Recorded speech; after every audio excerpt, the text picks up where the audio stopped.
بالله من الشيطان الرجيم. بسم الله الرحمن الرحيم.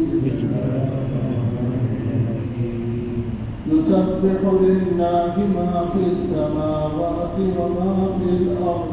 يسبح لله ما في السماوات وما في الأرض. له الملك وله الحمد. له الملك وله الحمد. وهو على كل شيء قدير. وهو على كل شيء قدير. هو الذي خلقكم فمنكم كافر ومنكم مؤمن. هو الذي خلقكم فمنكم كافر ومنكم مؤمن. والله بما تعملون بصير. والله بما تعملون بصير. خلق السماوات والأرض بالحق. خلق السماوات والأرض بالحق. وصوركم فأحسن صوركم. وصوركم فأحسن صوركم. وإليه المصير. وإليه المصير. يعلم ما في السماوات والأرض. يعلم ما في السماوات والأرض. ويعلم ما تسرون وما تعلنون. ويعلم ما تسرون وما تعلنون. والله عليم بذات الصدور. والله عليم بذات الصدور. ألم يأتكم نبأ الذين كفروا من قبل. ألم يأتكم نبأ الذين كفروا من قبل. فذاقوا وبال أمرهم. فذاقوا وبال أمرهم. ولهم عذاب أليم. ولهم عذاب أليم. ذلك بأنه كانت تأتيهم. ذلك بأنه كانت تأتيهم رسلهم بالبينات. رسلهم بالبينات. فقالوا أبشر يهدوننا. فقالوا وبشر يهدوننا. فكفروا وتولوا واستغنى الله. فكفروا وتولوا واستغنى الله. والله غني حميد. والله غني حميد. زعم الذين كفروا زعم الذين كفروا أن لن يبعثوا. أن لن يبعثوا. قل بلى وربي لتبعثن. قل بلى وربي لتبعثن. ثم لتنبؤن بما عملتم. ثم لتنبؤن بما عملتم. لتنبئن بما عملتم. وذلك على الله يسير. وذلك على الله يسير. فآمنوا بالله ورسوله. فآمنوا بالله ورسوله. ورسوله والنور الذي أنزلنا. ورسوله والنور الذي أنزلنا. والله بما تعملون خبير. والله بما تعملون خبير. يوم يجمعكم ليوم الجمع. يوم يجمعكم ليوم الجمع.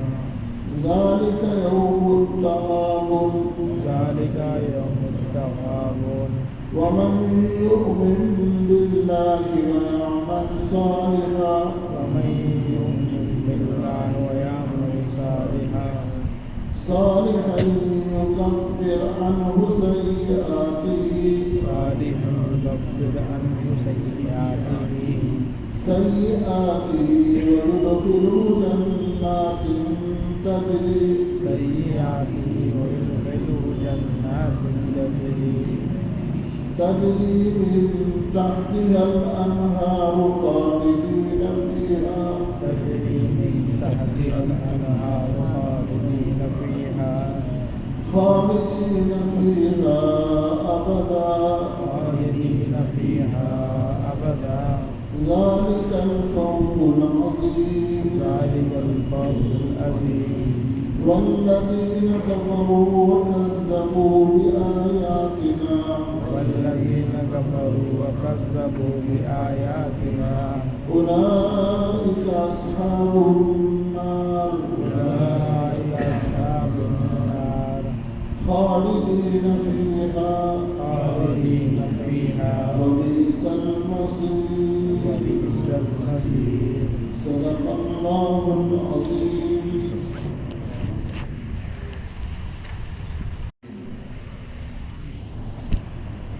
یہ آیتیں جس کی تلاوت کی گئی سارے 28 ہی آیتیں قرآن پاک میں 114 صورتیں اور ترتیب کے لحاظ سے اس کا نمبر ہے 67 اور یہ سورت مدنی ہے. حضور پاک صلی اللہ علیہ وسلم پر جو قرآن نازل ہوا ہے وہ 2 قسم کے، بعض صورتیں اور بعض آیتیں مکہ مکرمہ میں نازل ہوئی یا ہجرت سے پہلے نازل ہوئی، اور بعض آیتیں اور بعض صورتیں ہجرت کے بعد نازل ہوئی، وہ مدنی صورتیں کہلاتی ہیں. یہ سورت التغابن جو ہے یہ مدنی صورت ہے.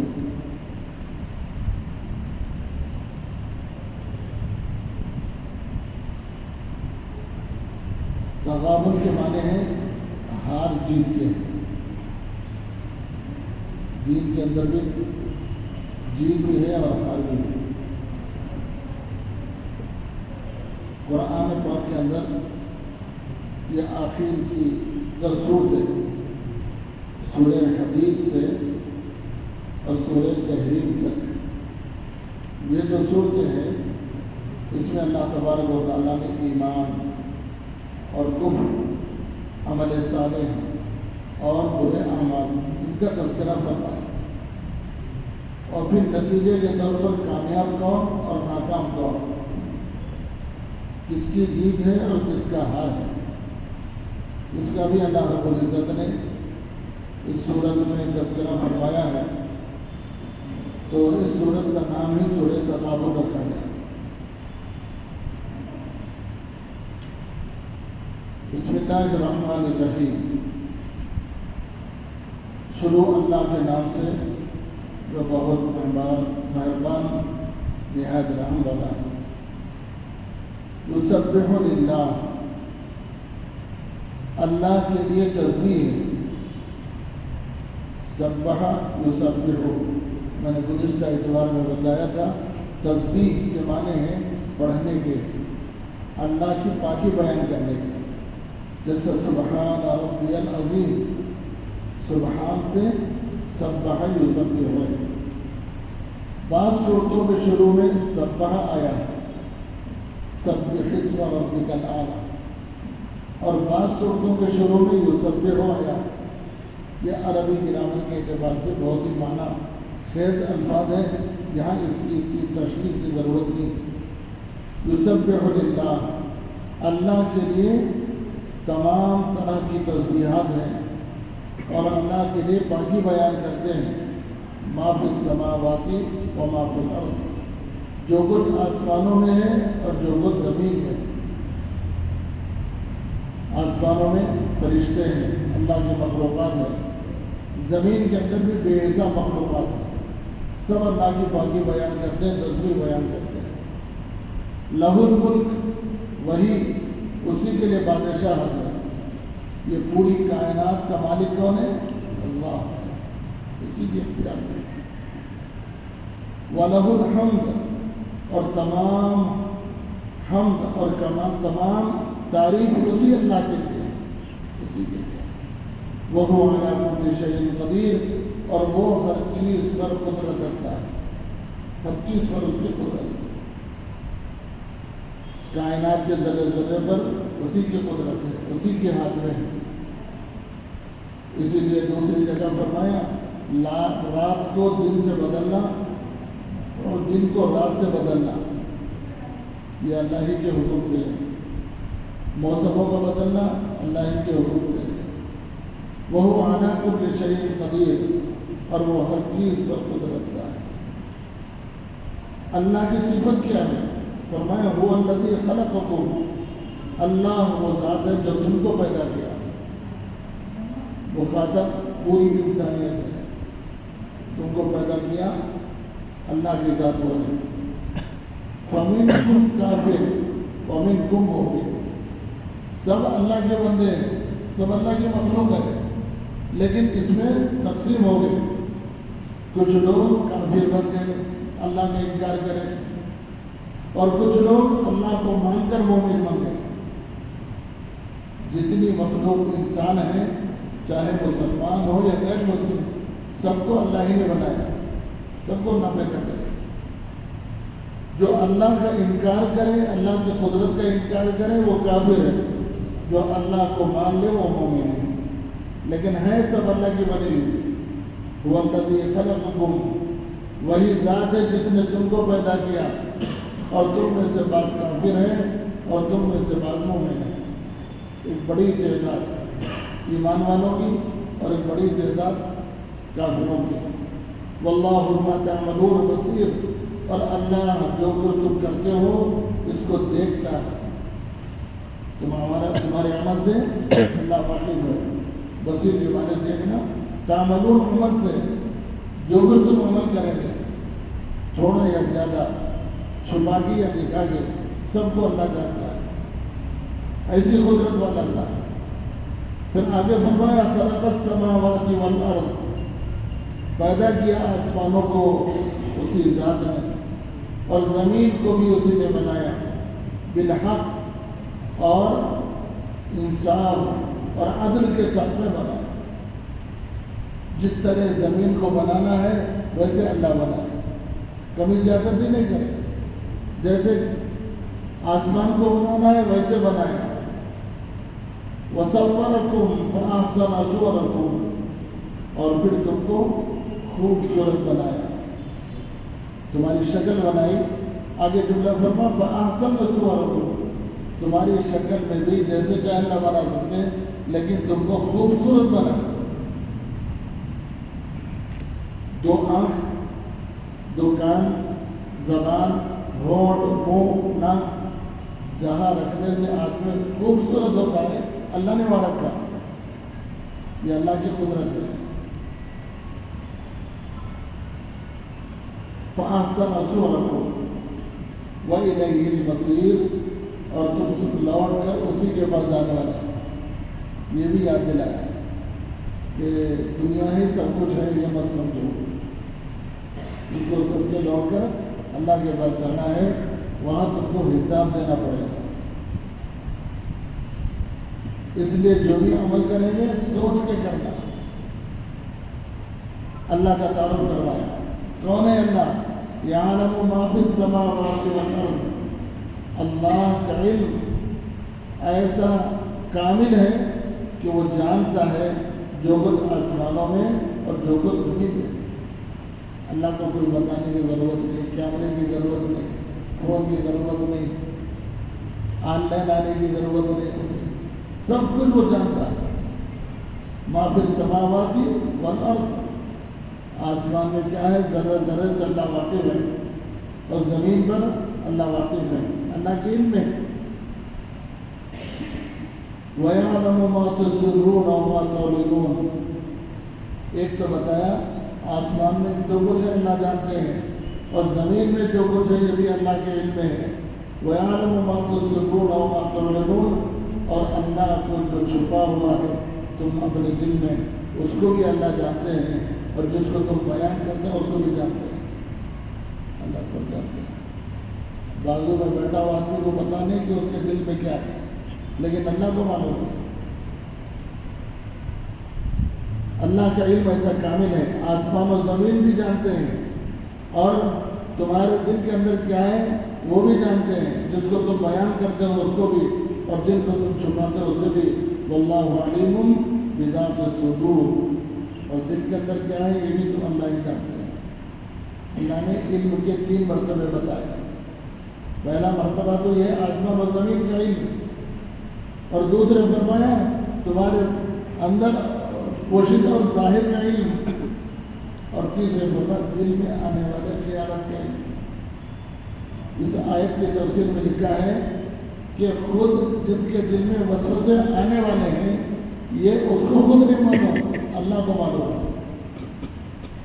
علیم بذات الصدور کے معنی کا دل میں جو وسوسہ ابھی آیا نہیں، آنے والا ہے، اس کو بھی نہیں معلوم بندے کو، لیکن اللہ کو معلوم ہے کہ وسوسہ دل میں آئے گا۔ ایسا کامل علم والے اللہ، اس ذات سے کوئی عمل ہمارا چھپا ہوا نہیں، اچھا یا برا سب اللہ جانتا ہے۔ پھر آگے فرمایا أَلَمْ يَأْتِكُمْ نَبَأُ الَّذِينَ كَفَرُوا، کیا تم کو معلوم نہیں یا تمہارے لیے یہ بات نہیں ہے کہ اللہ تم کو خبر دے گا جن لوگوں نے کفر کیا۔ نبا مانے خبردار کرنا، خبر دینا۔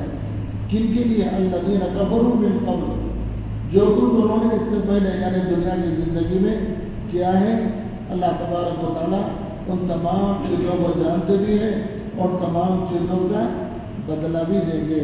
تو آگے فرمایا فذاقوا وبال امرہم، اللہ نے فرمایا چکو جو کچھ تم نے پہلے عمل کیا ہے، دنیا میں تم جیسے عمل کرے اس عمل کو پہلے چکو، کیا بدلہ ہوگا۔ وَلَهُمْ عَذَابٌ أَلِيمٌ، اور ان لوگوں کے لیے دردناک عذاب ہے جنہوں نے اللہ کا انکار کیا اور کافر بنے، گناہوں میں اور نافرمانی میں رہے۔ ذَلِكَ بِأَنَّهُ، کیوں سزا دے رہے اللہ؟ اس کافر کو دوزخ میں کیوں ڈال رہے ہیں؟ بے جانی ہے، اللہ اس کی وجہ بتا رہے ہیں۔ ذَلِكَ بِأَنَّهُ كَانَتْ تَأْتِيهِمْ، اس کی وجہ یہ ہے اس لیے کہ ان کے پاس بہت سے پیغمبر آئے نہیں آئے۔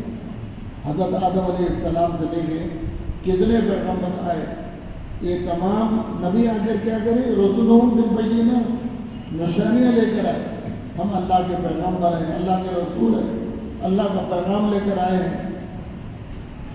ان تمام نشانیوں کے ساتھ آئے، ان لوگوں نے کیا جواب دیا؟ مشترکہ جواب پورے مشرکین کا، مشرکین مکہ ہو، یہود و نصارہ ہو، اور حضرت ابراہیم کو نہ ماننے والے ہو، سب کا جواب کیا ہے؟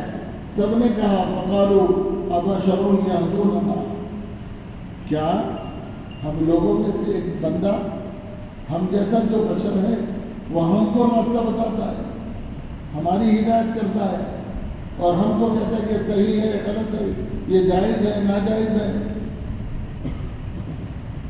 یہ انہوں نے انکار کیا، فکفروا، انہوں نے انکار کیا اس بنا پر کہ وہ بشر ہے اور وہ ہم کو رہبری کرتا ہے، اس کا انکار کرے۔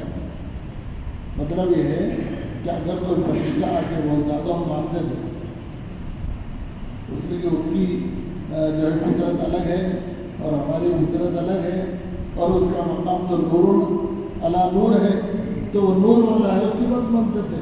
لیکن تمہارا کیا کہ تم تو ہمارے لوگوں میں سے، جیسا کہ ہمارے نبی جناب رسول اللہ صلی اللہ علیہ وسلم کو مکے کے مشرکین نے کہا کہ تم تو ہم جیسے ہی کھاتے ہیں اور بازاروں میں پھرتے ہیں اور پھر ہماری طرح تمہاری بھی ضرورت ہے، تم کیسے نبی بن گئے؟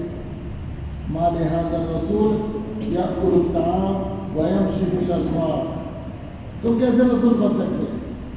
رسول کا مطلب ہے کہ اعلیٰ درجے کی ایسی چیز ہونا جو ہم جیسا نہیں ہونا۔ یہ اعتراض مشرکین مکہ نے جیسے کیا، مشرک اعتراض یہی تھا، ابشر یہدوننا، ہم کو ہدایت کرتے ہیں۔ فکفروا، انہوں نے انکار کیا، وتولوا، اور پیٹ پھیر کر چلے گئے، ہم نہیں مانتے تمہاری بات۔ واستغنى اللہ، اللہ کے بلانے سے بے نیاز ہو گئے، اللہ کی دعوت کو قبول نہیں کرے، ہم کو نہیں چاہیے، نبی بھی نہیں، نبی کی بات بھی نہیں چاہیے۔ اللہ کہتے ہیں اللہ ولی الحمید، اور اللہ بھی بے نیاز ہے، جب ان کو ضرورت نہیں ہے تو اللہ کو کیا ضرورت ہے؟ اور قابل تعریف ہے اس کی حمد و ثنا کرنے والے، اللہ کی بے حساب مخلوقات اس میں، واللہ غنی حمید زعم الذین کفروا ان لن یبعثوا، ان کافروں کا، ان مشرکین کا اور ان نافرمانوں کا گمان تھا. زعم بولتے ہیں گمان. ان کافروں کا گمان تھا جنہوں نے کفر کیا ان لن یبعثوا، کہ ہم نہیں اٹھائے جائیں گے. جو کچھ دنیا ہے کر لو، مرنا پھر اٹھانا، اللہ کے پاس جانا، حساب کتاب، اس کی کوئی وجہ نہیں.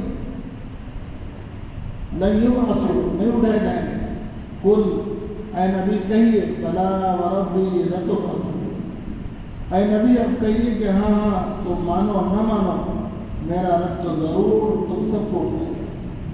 تم سب کو میرا رب اٹھائے گا، اور ضرور ہم میں سے ہر ایک اپنی اپنی قبروں سے مرنے کے بعد اٹھے. انکار کرنے سے کوئی آدمی بدل جاتا نہیں، بلکہ اللہ رب العزت قدرت رکھتے ہیں. اور اللہ کے نبی نے بتایا ضرور مرنے کے بعد میں ایک دن ایسا آئے گا کہ اللہ قبروں سے اٹھائے گا.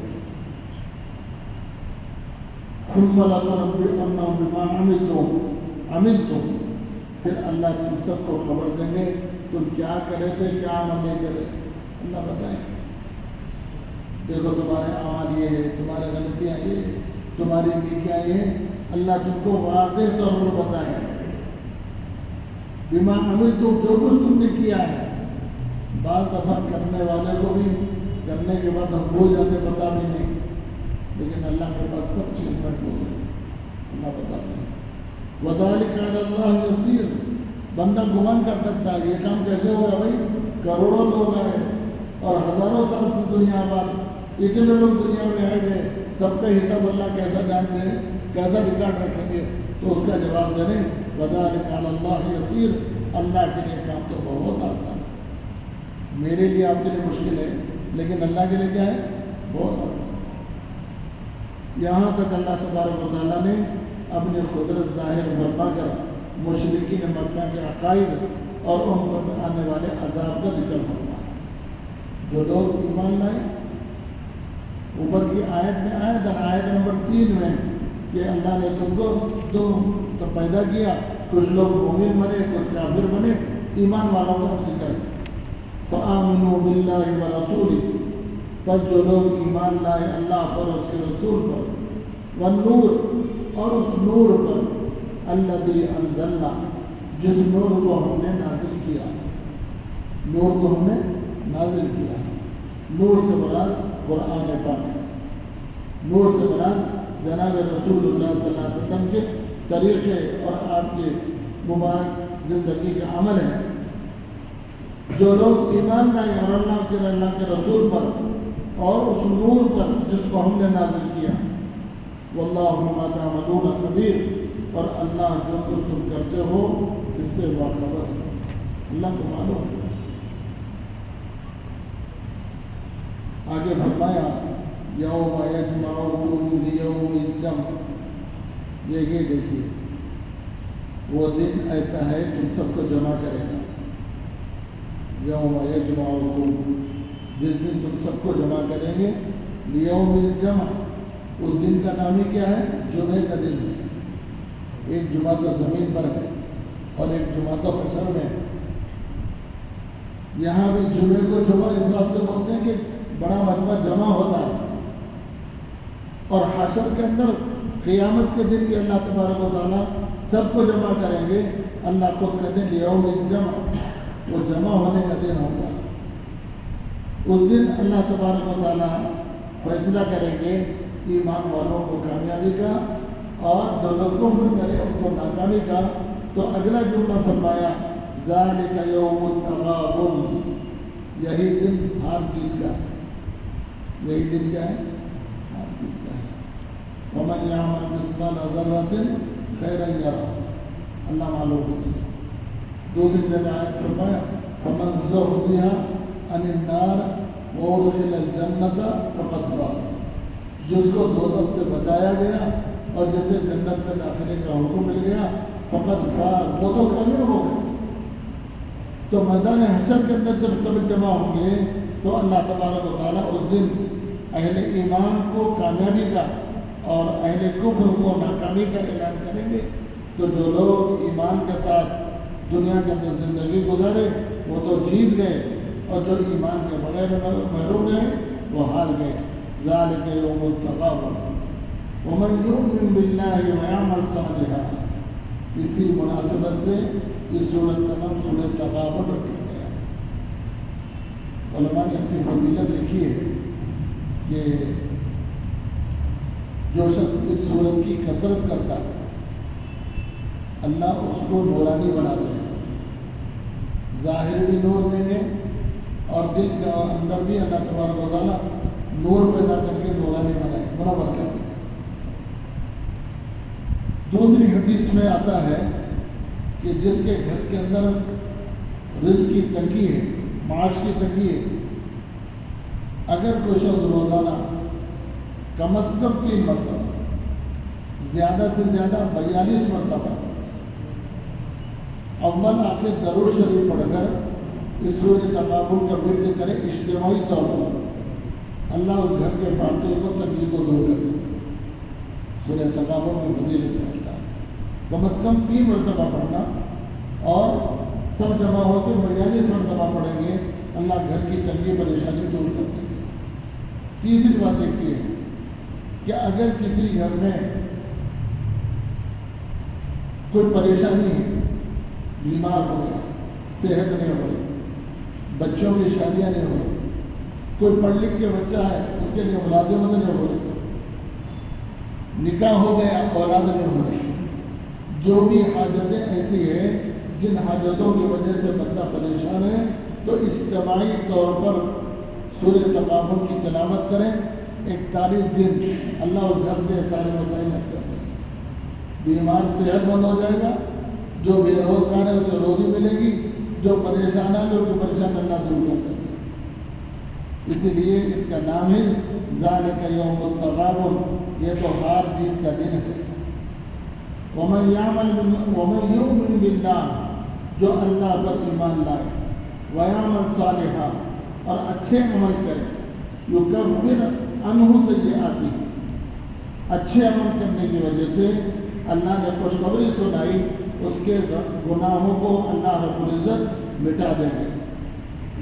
نیکیاں عمل صالح کی وجہ سے گناہ مٹا دیے جائیں گے. وَيُدْخِلْهُ جَنَّاتٍ تَجْرِي مِن تَحْتِهَا الْأَنْهَارُ، اور داخل کریں گے اسے جنت میں داخل کریں گے. جنت عربی لفظ ہے.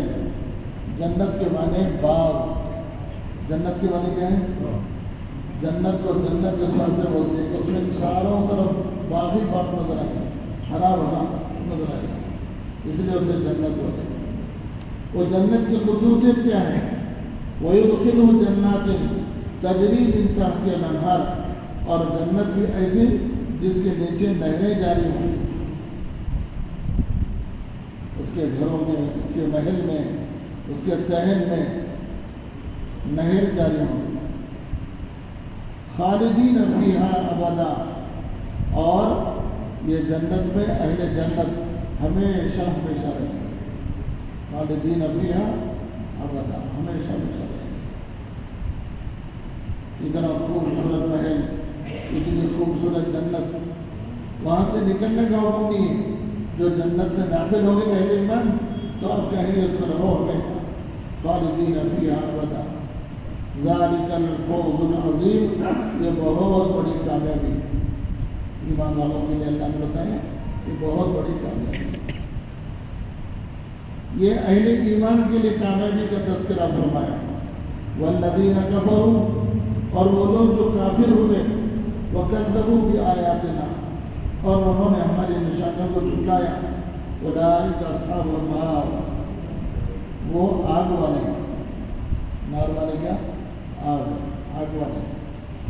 خالدین فیہا، اور یہ لوگ بھی اس میں رہیں گے. آگ والے بھی اس میں رہیں گے. لیکن دیکھو جملہ کیا ہے؟ جو لوگ کافر ہیں اور انہوں نے ہماری آیتوں کو جھٹلایا، قرآن کو، حدیث کو، دین کو جھٹلایا، تو فرمایا کہ لوگ کافر ہیں. اولئک اصحاب النار، یہ دوزخی ہے. خالدین فیہا، اور اس میں ہمیشہ رہیں گے. وبئس المصیر، اللہ کہتے ہیں بہت برا ٹھکانا، ٹھکانا بہت برا۔ اللہ تعالیٰ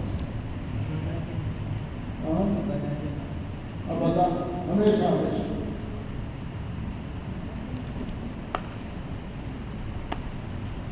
تغابن پڑھنے کے لیے کوئی وقت ایسا مقرر ہے یا کبھی بھی؟ نہیں، صبح سے لے کے شام تک۔ البتہ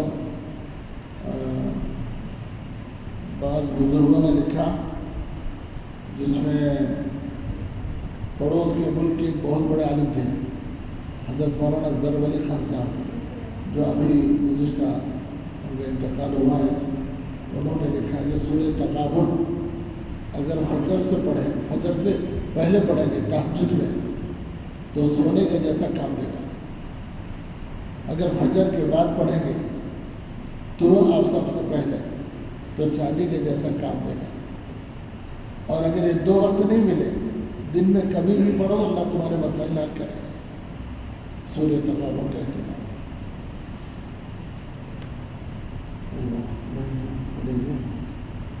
نکاح کی مجلس کا ہے بھائی،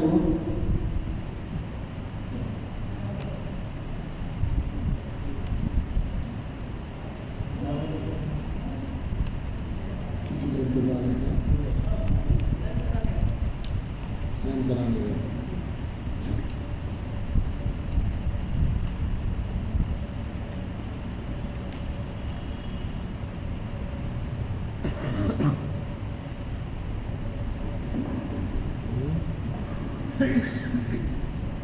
کیا ہوا یعقوب احمد؟ ہو گیا؟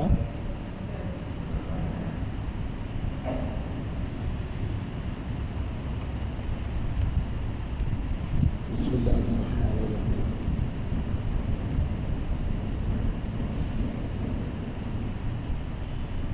اسلامی تاریخ، حضور صلی اللہ علیہ وسلم غار حرا میں نبوت ملنے کا وقت جتنا قریب ہوتا گیا، اتنا ہی رسول اللہ صلی اللہ علیہ وسلم تنہائی کو زیادہ پسند کرنے لگے۔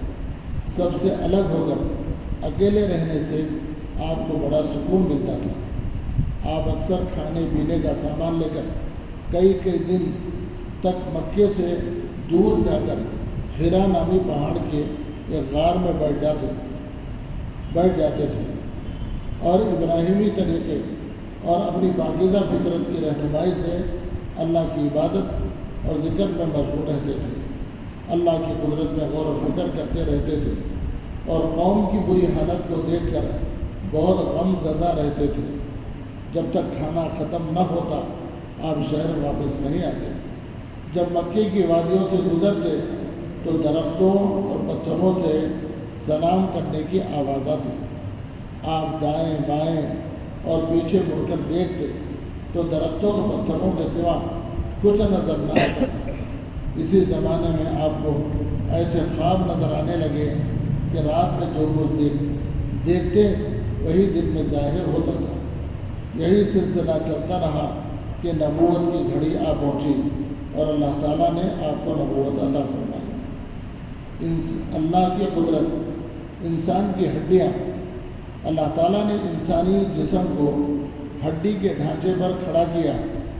یہ ہڈیاں انسانی جسم سے کئی گنا زیادہ وزن اٹھانے کی صلاحیت رکھتی ہیں۔ جب انسان قدم اٹھاتا ہے تو اس کی ہڈی پر جسم سے کئی گنا زیادہ وزن پڑتا اور کلے کی ہڈی 3000 کلو وزن اٹھانے کی صلاحیت رکھتی ہے۔ دوسری ہڈی، کلے کی ہڈی 3000 کلو وزن اٹھانے کی صلاحیت رکھتی ہے۔ وہ اسٹیل سے زیادہ مضبوط اور اس سے 10 گنا زیادہ لچکدار اور ہلکی ہوتی ہے۔ اگر یہ ہڈی بھی اسٹیل کی طرح وزنی ہوتی تو ان کا وزن ہمارے لیے ناقابل برداشت ہو جاتا۔ بے شک ان ہلکی پھلکی ہڈیوں میں اسٹیل سے زیادہ قوت و طاقت پیدا فرمانا اللہ کی زبردست قدرت ہے۔ نمبر 3، ایک فرض کے بارے میں زکوٰۃ ادا کرنا۔ حضرت عبداللہ بن مسعود رضی اللہ تعالیٰ عنہ ارشاد فرماتے ہیں کہ ابھی نماز قائم کرنے کا اور زکوٰۃ ادا کرنے کا حکم ہے، اور جو شخص زکوٰۃ ادا نہ کرے اس کی نماز بھی قبول نہیں۔ ایک سنت کے بارے میں، چھینک آئے تو منہ پر کپڑا یا ہاتھ رکھ لینا چاہیے. ٹھیک ہے جاؤ کیا کرنا کپڑا رکھنا. رسول اللہ صلی اللہ علیہ وسلم کو جب چھینک آتی تو آواز کو آہستہ کرتے اور چہرے مبارک کو کپڑے سے یا ہاتھ سے ڈھانک لیتے ہیں. نمبر 5 ایک اہم عمل کی فضیلت اپنے اہل و عیال پر خرچ کرنا. رسول اللہ صلی اللہ علیہ وسلم نے فرمایا ایک وہ دینار جسے تم نے اللہ کے راستے میں خرچ کیا اور ایک وہ دینار جسے تم نے کسی غلام کے آزاد کرنے میں خرچ کیا اور ایک وہ دینار جو تم نے کسی غریب کو صدقہ کیا اور ایک وہ دینار جو تم نے اپنے گھر والوں پر خرچ کیا تو ان میں سے اس دینار کا اجر و ثواب سب سے زیادہ ہے جو تم نے اپنے اہل و عیال پر خرچ کیا. نمبر 6 ایک گناہ کے بارے میں تجارت میں جھوٹ بولنا. رسول اللہ صلی اللہ علیہ وسلم نے فرمایا تاجر لوگ بڑے گنہگار ہوتے ہیں. لوگوں نے کہا یا رسول اللہ کیا اللہ تعالیٰ نے تجارت کو حلال نہیں کیا؟ آپ صلی اللہ علیہ وسلم نے فرمایا ہاں بے شک لیکن وہ قسم کھا کر گنہگار ہوتے ہیں اور بات کرتے ہوئے جھوٹ بولتے ہیں. تو تجارت تو کرنا سنت ہے اچھی چیز ہے لیکن اس میں جھوٹ نہیں بولنا اور جھوٹی قسم نہیں کھانا. کھائے تو پھر یہ لعنت میں مستحق بنے. دنیا کے بارے میں بد نصیبی کی پہچان ایک ہے نصیب والا اور ایک ہے بد نصیب. بد نصیب کی پہچان کیا ہے؟ رسول اللہ صلی اللہ علیہ وسلم نے فرمایا 4 چیزیں بد نصیبی کی پہچان ہے. نمبر 1 آنکھوں کا خشک ہونا کہ اللہ کے خوف سے کسی وقت بھی آنسو نہ ٹپکے. نمبر 2 دل کا سخت ہونا کہ آخرت کے لیے یا کسی دوسرے کے لیے کسی وقت بھی نرم نہ پڑے. نمبر 3 امیدوں کا لمبا ہونا. نمبر 4 دنیا کی حرص و لالچ کا ہونا. آخرت کے بارے میں جنت والوں کا انعام و اکرام. قرآن میں اللہ تعالیٰ فرماتا ہے جنت کے لوگ جنت میں سلام کے علاوہ کوئی بیکار اور بیہودہ بات نہیں سنیں گے اور جنت میں صبح و شام ان کو کھانا وغیرہ ملے گا. یہی وہ جنت ہے جس کا مالک ہم اپنے بندوں میں سے اس شخص کو بنائیں گے جو اللہ سے ڈرنے والا ہوگا. تو جنت میں جو 2 وقت کھانا ہے. ہم لوگ جو کھاتے ہیں 3 وقت یہ تلنگانہ کا کھانا ہے آندھرا کا ہے ورنہ پوری دنیا میں 2 ہی وقت کھاتے ہیں. اللہ بھی جنت میں کتنے ٹائم دیں گے؟ 2 ٹائم صبح اور شام. البتہ اس کے علاوہ کھانے کی چیز تو 2 ہی وقت دیں گے لیکن جب جنتی کا دل چاہے گا جب اللہ دے دے گا جو چاہے کھاؤ اور جتنا چاہے کھاؤ. لیکن ٹائم ٹیبل کیا ہوا؟ صبح اور شام. وہ کہتا تو واشیہ قرآن میں. طب نبوی سے علاج دست کے ذریعے علاج. حضرت اسماء رضی اللہ تعالیٰ عنہ بیان کرتی ہے کہ رسول اللہ صلی اللہ علیہ وسلم نے ان سے دریافت فرمایا کہ تم دست لانے کے لیے کون سی چیز استعمال کرتے ہو؟ دست بولے تو کسی کو موشن نہیں ہو رہا, پیٹ میں درد ہو رہا اور کئی دن سے موشن نہیں ہوا, تو اس کے لیے کیا کرنا؟ انہوں نے کہا شبرم استعمال کرتے ہو. آپ صلی اللہ علیہ وسلم نے فرمایا اس کی تاثیر گرم ہے اور وہ نقصان دہ ہے. حضرت اسماء رضی اللہ تعالیٰ عنہ کہتی ہے پھر میں نے دست کے لیے سنا کو استعمال کرنا شروع کر دیا. سنا ایک قسم کی جو ہے جھاڑ ہوتا ہے, اس کا پتا ہے. چنانچہ اس پر نبی صلی اللہ علیہ وسلم نے فرمایا اگر کسی چیز میں موت سے شفا ہوتی تو سنا میں ہوتی, شفا ہوتی تو سنا میں ہوتی. دست لینے سے قبض اور پیٹ کی دوسری بیماریوں سے شفا ہوتی ہے. جیسے عام طور پر جلاب دیتے ہیں پیٹ صاف ہونے کے لیے, اس زمانے میں ہوتا تھا. شبرم ایک جڑی بوٹی ہے جس میں دودھ ہوتا ہے اور سنا حجاز میں پیدا ہونے والا ایک پودا ہے. ان میں عمدہ مکھی ہے, یعنی بہترین قسم کی ایک جڑی ہوتی ہے. قرآن کی نصیحت. قرآن میں اللہ تعالیٰ فرماتا ہے تو فقر و فقر کی وجہ سے اپنی اولاد کو قتل نہ کرو, ہم ان کو بھی روزی دیتے ہیں اور تم کو بھی. اللہ تعالیٰ الحمد لله رب العالمين اللهم لك الحمد ولك الشكر اللهم صل على محمد وبارك وسلم ربنا آتنا في الدنيا حسنة وفي الآخرة حسنة وقنا عذاب النار ربنا تقبل منا إنك أنت السميع العليم وتب علينا إنك أنت التواب الرحيم صل وسلم وبارك على سيدنا مولانا محمد وعلى آله وصحبه والحمد لله